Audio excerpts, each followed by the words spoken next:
नमस्कार। सभी रामायण प्रेमियों भाई बहनों को मेरा प्रणाम। आज हम अयोध्या कांड में दोहा नंबर 86 से आगे का पाठ करेंगे। आप लोगों को मेरा रामचरितमानस का पाठ कैसा लगता है अवश्य बताएं, लाइक करें, शेयर करें और अगर आप मेरे चैनल पर नए हैं तो सब्सक्राइब भी कर लें। आगे का पाठ प्रारंभ करने से पहले हम रामचरितमानस को प्रणाम करते हैं, राजा रामचंद्र जी को प्रणाम करते हैं और वीर हनुमान जी को प्रणाम करते हैं। हनुमान जी अपने आसन पर आकर विराजें और कथा श्रवण करें। तो आइए आगे का पाठ हम प्रारंभ करते हैं। सीता सचिव सहित दो भाई, श्रृंगबेरपुर पहुँचे जाई। उतरे राम देव सरी देखी, किन्ह दंडवत हरसु विशेषी। सीता जी और मंत्री सहित दोनों भाई श्रृंगबेरपुर जा पहुंचे। वहां गंगा जी को देखकर श्री राम जी रथ से उतर पड़े और बड़े हर्ष के साथ उन्होंने दंडवत की। लखन सचिव सिय किए प्रणामा, सबहि सहित सुख पायउ रामा। गंग सकल मुद मंगल मूला, सब सुख करनि हरनि सब सूला। लक्ष्मण जी, सुमंत्र और सीता जी ने भी प्रणाम किया। सबके साथ श्री रामचंद्र जी ने सुख पाया। गंगा जी समस्त आनंद मंगलों की मूल हैं। वे सब सुखों की करने वाली और सब पीड़ाओं की हरने वाली हैं। कही कही कोटिक कथा प्रसंगा, राम बिलो कही गंग तरंगा। सचिव ही अनुज ही प्रिय ही सुनाई, विबुध नदी महिमाय अधिकाई। अनेक कथा प्रसंग कहते हुए श्री राम जी गंगा जी की तरंगों को देख रहे हैं। उन्होंने मंत्री को, छोटे भाई लक्ष्मण जी को और प्रिया सीता जी को देव नदी गंगा जी की बड़ी महिमा सुनाई। मज्जनु किन्ह पंथ श्रम गयऊ, सुचि जल पियत मुदित मन भयऊ। सुमिरत जाहि मिटई श्रम भारू, तेहि श्रम यह लौकिक व्यवहारू। इसके बाद सबने स्नान किया, जिससे मार्ग का सारा श्रम थकावट दूर हो गया और पवित्र जल पीते ही मन प्रसन्न हो गया। जिनके स्मरण मात्र से बार बार जन्मने और मरने का महान श्रम मिट जाता है, उनको श्रम होना यह केवल लौकिक व्यवहार नर लीला है। शुद्ध सच्चिदानंदमय कंद भानुकुल केतु, चरित करत नर अनुहरत संस्कृति सागर सेतु। शुद्ध प्रकृति जन्य त्रिगुणों से रहित मायातीत दिव्य मंगल विग्रह सच्चिदानंद कंद स्वरूप सूर्यकुल के ध्वजारूप भगवान श्री रामचंद्र जी मनुष्यों के सदृश ऐसे चरित्र करते हैं जो संसार रूपी समुद्र के पार उतरने के लिए पुल के समान है। यह सुधि गुह निषाद जब पाई, मुदित लिए प्रिय बंधु बोलाई। लिए फल मूल भेंट भरी भारा, मिलन चले उही हरसु अपारा। जब निषाद राज गुह ने यह समाचार पाई, तब आनंदित होकर उसने अपने प्रियजनों और भाई बंधुओं को बुला लिया। जब निषाद राज गुह ने यह खबर पाई, तब आनंदित होकर उसने अपने प्रियजनों और भाई बंधुओं को बुला लिया और भेंट देने के लिए फल मूल कंद लेकर और उन्हें भारों में भरकर मिलने के लिए चला। उसके हृदय में हर्ष का पार नहीं था। करि दंडवत भेंट धरि आगे, प्रभु ही बिलोकत अति अनुरागे। सहज स्नेह विवसर घुराई, पूछी कुशल निकट बैठाई। दंडवत करके भेंट सामने रखकर वह अत्यंत प्रेम से प्रभु को देखने लगा। श्री रघुनाथ जी ने स्वाभाविक स्नेह के बस होकर उसे अपने पास बैठाकर कुशल पूछी। नाथ कुशल पद पंकज देखें, भयउ भाग भाजन जन लेखें। देवधरनी धनु धाम तुम्हारा, मैं जननी च सहित परिवारा। देवधरनी धनु धाम तुम्हारा, मैं जनुनी च सहित परिवारा।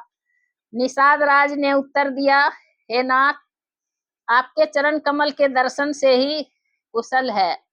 आपके चरणार बिंदों के दर्शन कर आज मैं भाग्यवान पुरुषों की गिनती में आ गया। हे देव, यह पृथ्वी, धन और घर सब आपका है। मैं तो परिवार सहित आपका नीच सेवक हूँ।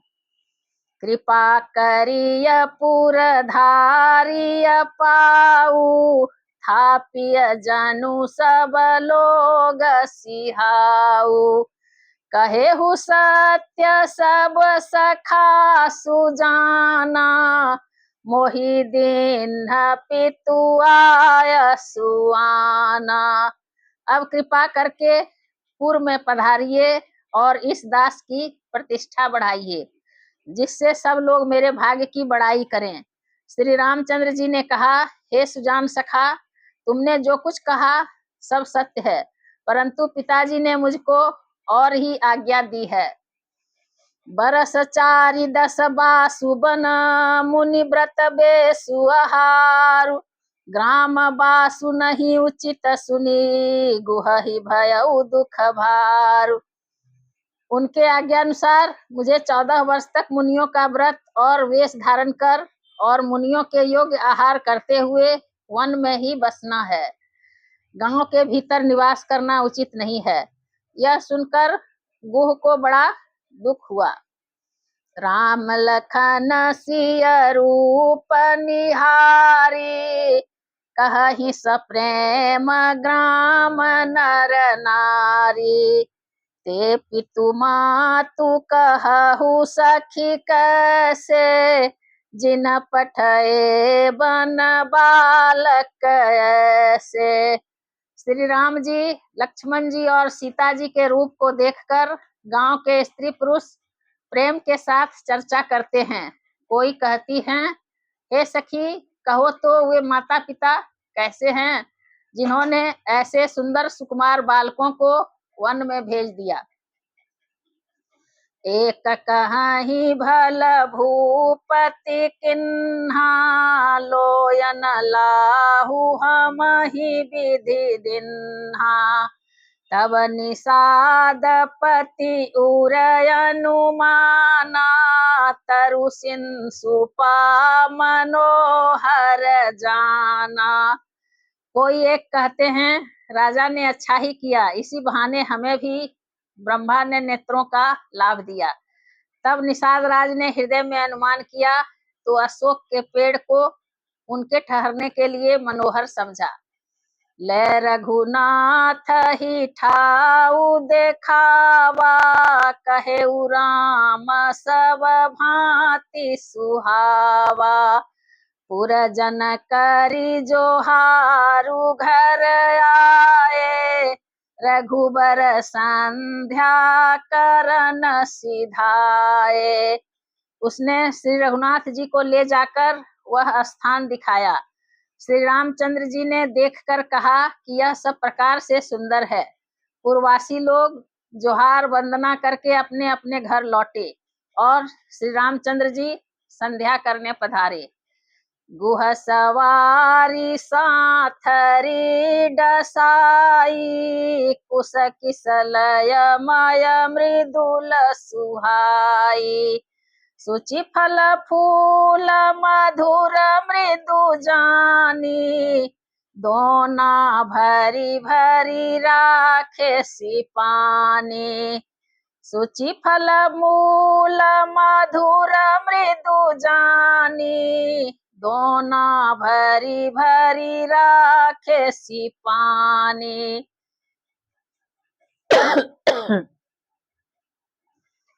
गुह ने इसी बीच कुश और कोमल पत्तों की कोमल और सुंदर साथरी सजाकर बिछा दी और पवित्र मीठे और कोमल देख देख कर दोनों में भर भर कर फल मूल और पानी रख दिया, अथवा अपने हाथ से फल मूल दोनों में भर भर कर रख दिए।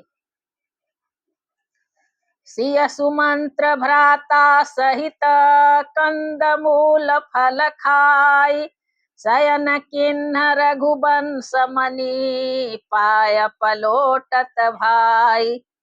सीता जी, सुमंत्र जी और भाई लक्ष्मण जी सहित कंदमूल फल खाकर रघुकुल मणि श्री रामचंद्र जी लेट गए। भाई लक्ष्मण जी उनके पैर दबाने लगे। उठे लखनु प्रभु सोवत जानी, कही सचिव ही सोवन मृदुबानी। कछुक दूरी सजीबान सरासन, जागन लगे बैठी बीरासन।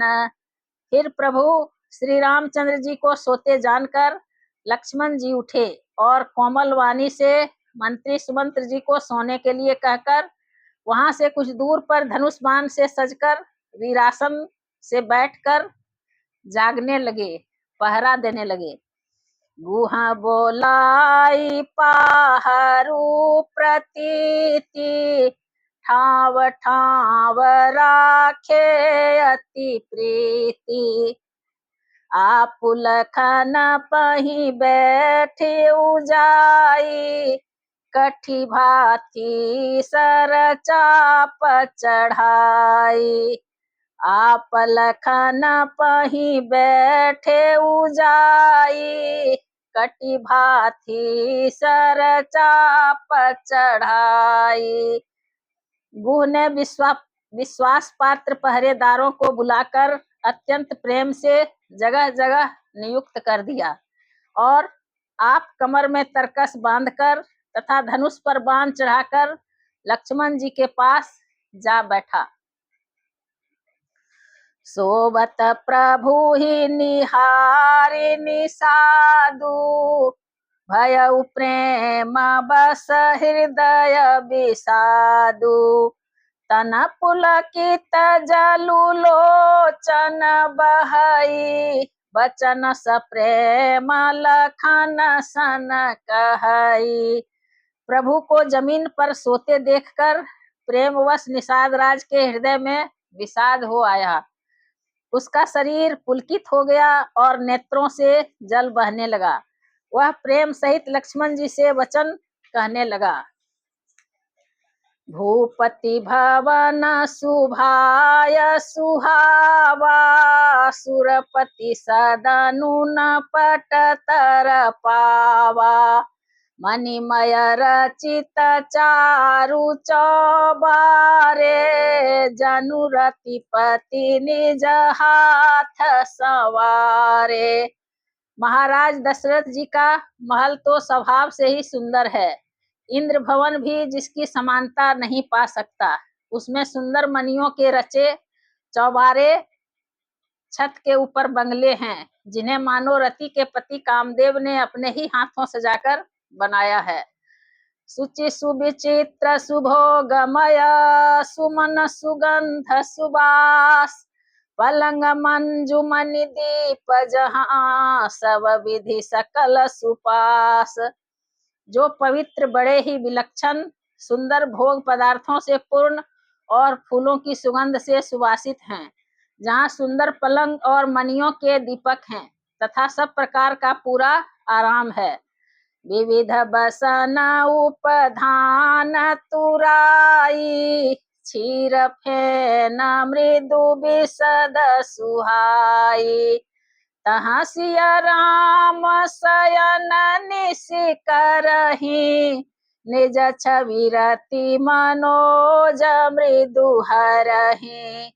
जहाँ ओढ़ने बिछाने के अनेकों वस्त्र, तकिए और गद्दे हैं, जो दूध के फैन के समान कोमल, निर्मल, उज्जवल और सुंदर हैं, वहां उन चौबारों में श्री सीता जी और श्री रामचंद्र जी रात को सोया करते थे और अपनी शोभा से रति और कामदेव के गर्भ को हरण करते थे। ते सिया राम साथरी सोहे, श्रमित बसन बिनु जाहि न जोए। ते सिया राम साथरी सोए, श्रमित बसन बिनु जाहि न जोए। मातु पिता परिजन पुरवासी, सखा सुशील दास अरुदासी। वही श्री सीता जी और श्री राम जी आज घास फूस की साथरी पर थके हुए बिना वस्त्र के ही सोए हैं। ऐसी दशा में वे देखे नहीं जाते। माता पिता, कुटुंबी, पुरवासी, मित्र, अच्छे शील स्वभाव के दास और दासियां, जो गवहीं जिन्हि प्राण की नाई, मही सोबत तेई राम गोसाई। पिता जनक जग विदित प्रभाऊ, ससुर सुरेश सखार घुराऊ। सब जिनकी अपने प्राणों की तरह सार संभार करते थे, वही प्रभु श्री रामचंद्र जी आज पृथ्वी पर सो रहे हैं। जिनके पिता जनक जी हैं, जिनका प्रभाव जगत में प्रसिद्ध है, जिनके ससुर इंद्र के मित्र रघुराज दशरथ जी हैं, रामचंद्र पति सोब देहि, सोवत मही विधि बामन केहि। सिया रघुबीर की कानन जोगु, कर्म प्रधान सत्य कहलोगु। और पति श्री रामचंद्र जी हैं, वही जानकी जी आज जमीन पर सो रही हैं। विधाता किसको प्रतिकूल नहीं होता। सीता जी और श्री रामचंद्र जी क्या वन के योग्य हैं? लोग सच कहते हैं कि कर्म भाग्य ही प्रधान है। कैकय नंदिनी मंदमती, कठिन कुटिल पनुकिन्ह, जहि रघुनंदन जानकी, सुख अवसर दुख दिन। केकय राज की लड़की नीच बुद्धि केकई ने बड़ी ही कुटिलता की, जिसने रघुनंदन श्री राम जी को और जानकी जी को सुख के समय दुख दिया। भई दिन कर कुल बिटप कुठारी, कुमति किन्ह सब विश्व दुखारी। भयउ विषादु निषाद ही भारी, राम सिय मही शयन निहारी। वह सूर्य कुल रूपी वृक्ष के लिए कुल्हाड़ी हो गई। उस कुबुद्धि ने संपूर्ण विश्व को दुखी कर दिया। श्री राम सीता जी को जमीन पर सोते हुए देखकर निषाद को बड़ा दुख हुआ। बोले लखन मधुर मृदु बानी, ज्ञान विराग भगति रस सानी। काहू न को सुख दुख कर दाता, निज कृत कर्म भोग सब भ्राता। तब लक्ष्मण जी ज्ञान, वैराग्य और भक्ति के रस से सनी हुई मीठी और कोमल वाणी बोले, हे भाई, कोई किसी को सुख दुख का देने वाला नहीं है। सब अपने ही किए हुए कर्मों का फल भोगते हैं। जोग वियोग भोग भल मंदा, हित अनहित मध्यम भ्रम फंदा। जन्म मरण जहाँ लगी जग जालू, संपत्ति विपत्ति करमय रुकालू। संयोग वियोग, भले बुरे भोग, शत्रु मित्र और उदासीन, ये सभी भ्रम के फंदे हैं। जन्म मृत्यु, संपत्ति विपत्ति, कर्म और काल, जहाँ तक जगत के जंजाल हैं। धरनी धाम धनुपुर परिवारू, सरगु नरकु जहाँ लगी व्यवहारू।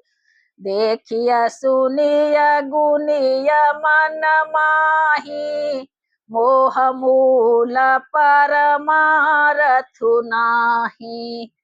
धरती, घर, धन, नगर, परिवार, स्वर्ग और नरक आदि जहाँ तक व्यवहार हैं, जो देखने सुनने और मन के अंदर विचारने में आते हैं, इन सब का मूल मोह अज्ञान ही है, परमार्थता ये नहीं है। सपने होई भिखारी निरपुर, अंकुना कपति होय, जागे लाभ न हानि कछु, तिमि प्रपंच जिय जोय। जैसे स्वप्न में राजा भिखारी हो जाए या कंगाल स्वर्ग का स्वामी इंद्र हो जाए, तो जागने पर लाभ या हानि कुछ भी नहीं है। वैसे ही इस दृश्य प्रपंच को हृदय से देखना चाहिए। अस विचारी नहीं कीजिय रोसु, काहू ही बादी न देय दोसु। मोह निशा सब सोव निहारा, देखिय सपन अनेक प्रकारा। ऐसा विचार कर क्रोध नहीं करना चाहिए और न किसी को व्यर्थ दोष ही देना चाहिए। सब लोग मोह रूपी रात्रि में सोने वाले हैं और सोते हुए उन्हें अनेकों प्रकार के स्वप्न दिखाई देते हैं। यही जग जामिनी जागहि जोगी, परमारथी प्रपंच वियोगी। जानिय तबहि जीव जग जागा, जब सब विषय विलास विरागा। इस जगत रूपी रात्रि में योगी लोग जागते हैं, जो परमार्थी हैं और प्रपंच से छूटे हुए हैं। जगत में जीव को जागा हुआ तभी जानना चाहिए जब संपूर्ण भोग विलासों से वैराग्य हो जाए। होई विवेक मोह मोह भ्रम भागा, तब रघुनाथ चरण अनुरागा। होई विवेक मोह भ्रम भागा, तब रघुनाथ चरण अनुरागा। सखा परम परमारथु एहु, मन क्रम बचन राम पद नेहु। विवेक होने पर मोह रूपी भ्रम भाग जाता है, तब अज्ञान का नाश होने पर श्री रघुनाथ जी के चरणों में प्रेम होता है। हे सखा, मन वचन और कर्म से श्री राम जी के चरणों में प्रेम होना, यही सर्वश्रेष्ठ परमार्थ है।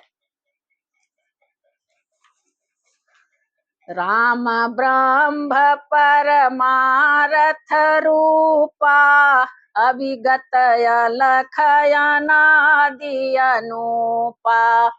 सकल विकार रहित गत भेदा, कहि नित नेति निरूप ही वेदा।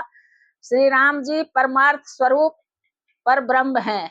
वे अविगत, जानने में न आने वाले, अलख, अनादि, अनुपम, सब विकारों से रहित और भेद शून्य हैं। वेद जिनका नित्य नेति नेति कहकर निरूपण करते हैं। भगत भूमि भूसुर सुर भी, सुरहित लागे कृपाल। करत चरित धरि मनुज तनु, सुनत मिटहि जग जाल। वही कृपालु श्री रामचंद्र जी भक्त भूमि, ब्राह्मण, गौ और देवताओं के हित के लिए मनुष्य शरीर धारण करके लीलाएं करते हैं, जिनके सुनने से जगत के जंजाल मिट जाते हैं। सखा समुझिया सपरिहरि मोहु, सिय रघुबीर चरण रत होहु। कहत राम गुण भाभिनु सारा, जागे जग मंगल सुखदारा। हे सखा, ऐसा समझ मोह को त्याग कर श्री सीताराम जी के चरणों में प्रेम करो। इस प्रकार श्री रामचंद्र जी के गुण कहते कहते सवेरा हो गया। तब जगत का मंगल करने वाले और उसे सुख देने वाले श्री राम जी जागे। सकल सोच करी राम नहावा, सुचि सुजान बट क्षीर मगावा। अनुज सहित सिर जटा बनाए, देखी सुमंत्र नयन जल छाए। सोच के सब कार्य करके पवित्र और सुजान श्री रामचंद्र जी ने स्नान किया। फिर बड़ का दूध मंगाया और छोटे भाई लक्ष्मण जी सहित उस दूध से सिर पर जटाएं बनाई। यह देखकर सुमंत्र जी के नेत्रों में जल छा गया। हृदय दाहु अति बदन मलिना, कह कर जोरी बचन अति दीना। नाथ कहे उस कोसल नाथा, ले रथ जाहु राम के साथा। उनका हृदय अत्यंत जलने लगा, मुंह मलिन हो गया। वे हाथ जोड़कर अत्यंत दीन वचन बोले, हे नाथ, मुझे कौशलनाथ दशरथ जी ने ऐसी आज्ञा दी थी कि तुम रथ लेकर श्री राम जी के साथ जाओ। बन देखाई सुर सरियन हवाई, आने हु फेरी बेगी दो भाई। लखन राम सिय आने हु फेरी, संशय सकल संकोच निबेरी। वन दिखाकर गंगा स्नान कराकर दोनों भाइयों को तुरंत लौटा लाना। सब संशय और संकोच को दूर करके लक्ष्मण राम सीता को फिरा लाना। निर्पयस कहे उ गोसाई, जस कहई करो बलि सोई। करी बिनती पायन परेऊ, दिन बाल जिमिरोई। महाराज ने ऐसा कहा था, अब प्रभु जैसा कहें मैं वही करूं। मैं आपकी बलिहारी हूं। इस प्रकार विनती करके वे श्री रामचंद्र जी के चरणों में गिर पड़े और उन्होंने बालक की तरह रो दिया। तात कृपा करी कीजिए सोई, जाते अवधय नाथ न होई। मंत्री राम उठाई प्रबोधा, तात धर्म मतु तुम सब शोधा। और कहा, हे तात, कृपा करके वही कीजिए जिससे अयोध्या अनाथ न हो। श्री राम जी ने मंत्री को उठाकर धैर्य बढ़ाते हुए समझाया, हे तात, आपने तो धर्म के सभी सिद्धांतों को छान डाला है। शिवि दधीच हरि चंदन रेसा, सहे धर्म हित कोटि कलेसा। रंति देव बलि भूप सुजाना, धर्म धरे सही संकट नाना। शिबी दधीची और राजा हरिश्चंद्र ने धर्म के लिए करोड़ों कष्ट सहे थे। बुद्धिमान राजा रंतिदेव और बलि बहुत से संकट सहकर भी धर्म को पकड़े रहे। उन्होंने धर्म का परित्याग नहीं किया। धर्म न दूसर सत्य समाना, आगम निगम पुराण बखाना। मैं सोई धर्म सुलभ करि पावा, तजेति हूँ पुरयपजसु छावा। वेद शास्त्र और पुराणों में कहा गया है कि सत्य के समान दूसरा धर्म नहीं है। मैंने उस धर्म को सहज ही पा लिया है। इस सत्य रूपी धर्म का त्याग करने से तीनों लोकों में अपयश छा जाएगा। संभावित कहूँ अपजस लाहू, मरण कोटि सम दारुण दाहू। तुम सनतात बहुत का कहू, दिए उतरु फिर पातक लहऊ। प्रतिष्ठित पुरुष के लिए अपयश की प्राप्ति करोड़ों मृत्यु के समान भीषण संताप देने वाली है। हे तात, मैं आपसे अधिक क्या कहूँ। लौटकर उत्तर देने में भी पाप का भागी होता हूँ। पितुपद गही कही कोटि नति, विनय करब कर जोर। चिंता कवनि हूँ बात कै, तात करिय जनि मोर। आप जाकर पिताजी के चरण पकड़कर करोड़ों नमस्कार के साथ ही हाथ जोड़कर विनती करिएगा कि हे तात, आप मेरी किसी बात की चिंता न करें। आज कथा इतनी भई, सुनहु वीर हनुमान। रामायण बैकुंठ गई, विदा होहु हनुमान। सियावर रामचंद्र की जय, पवन सुत हनुमान की जय। उमापति महादेव की जय।